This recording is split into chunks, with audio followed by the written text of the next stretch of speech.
అనంతపురం జిల్లా రాప్తాడు నియోజకవర్గం అనంతపురం రూరల్లోని స్థానిక రాచన్నపల్లి గ్రామ సమీపంలోనే ఉన్న ఎంవైఆర్ కళ్యాణ మండపం వద్ద బుధవారం సాయంత్రం 6:35 సమయంలో అనంతపురం జిల్లా collector doctor Vinod Kumar, Anantapuram urban MLA Daggupati Prasad తదితరులు ఎంవైఆర్ కళ్యాణ మండపంలో ఈ నెల 16వ తారీఖున నారా లోకేష్ నిర్వహించబోయే టీడీపీ కార్యకర్తల సమావేశానికి సంబంధించిన ఏర్పాట్లను పరిశీలించడం జరిగింది. ఈ సందర్భంగా అర్బన్ ఎమ్మెల్యే దగ్గుపాటి ప్రసాద్ మీడియాతో మాట్లాడుతూ ఈ నెల 16వ తారీఖున ఎంవైఆర్ కళ్యాణ మండపంలో అర్బన్ నియోజకవర్గానికి సంబంధించిన టీడీపీ కార్యకర్తలతో నారా లోకేష్ ప్రత్యేకంగా సమావేశం ఏర్పాటు చేసుకొని కార్యకర్తల సమస్యలన్నింటినీ కూడా అడిగి తెలుసుకుంటారని, గత వైసీపీ పాలనలో కార్యకర్తలపైన నమోదైన కేసులు, ఇతర ఇబ్బందులన్నింటినీ కూడా తెలుసుకొని ఆ సమస్యలన్నీ పరిష్కరించేందుకే నారా లోకేష్ ప్రత్యేకంగా కార్యకర్తలతో సమావేశం ఏర్పాటు చేయడం జరిగిందని,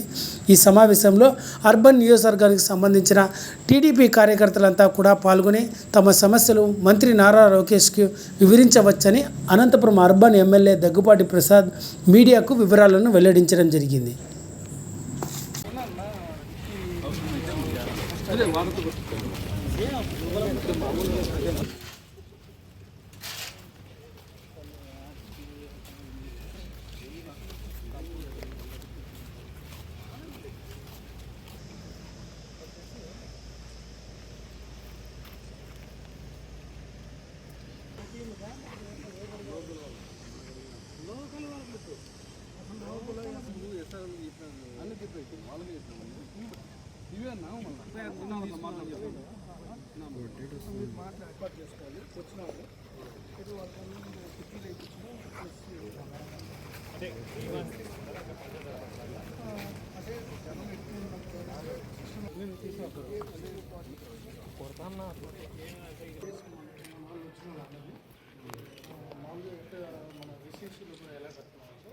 ఎవరైతే ఫస్ట్ ఉన్నారో వాళ్ళందరికీ తీసుకుంటే ఎంత బ్యాక్ లెవెల్ అవుతుంది, తొందరగా అయిపోతుంది, ఇబ్బంది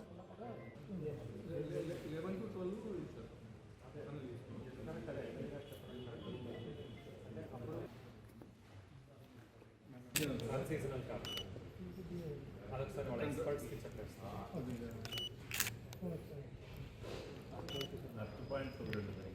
అందరికీ నమస్కారం.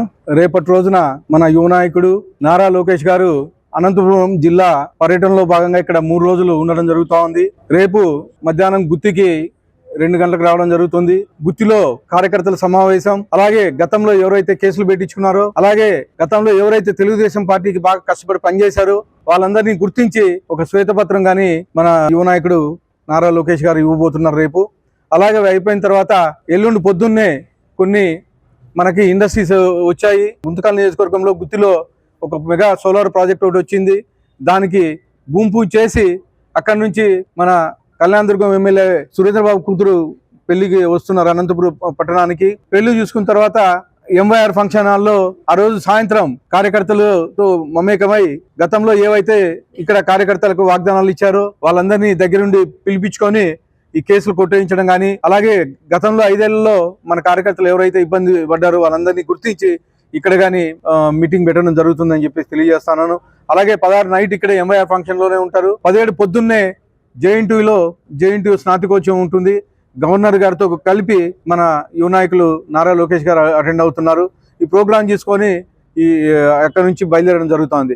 ఈ 3 రోజులు అనంతపురం జిల్లాలో ఉంటారు కాబట్టి ప్రతి ఒక్క కార్యకర్త దీన్ని సద్వినియోగం చేసుకోవాలా. అలాగే లోకేష్ గారి పర్యటనని మనం అంతా దగ్గరుండి విజయవంతం చేయాలని చెప్పేసి కోరుతున్నాం.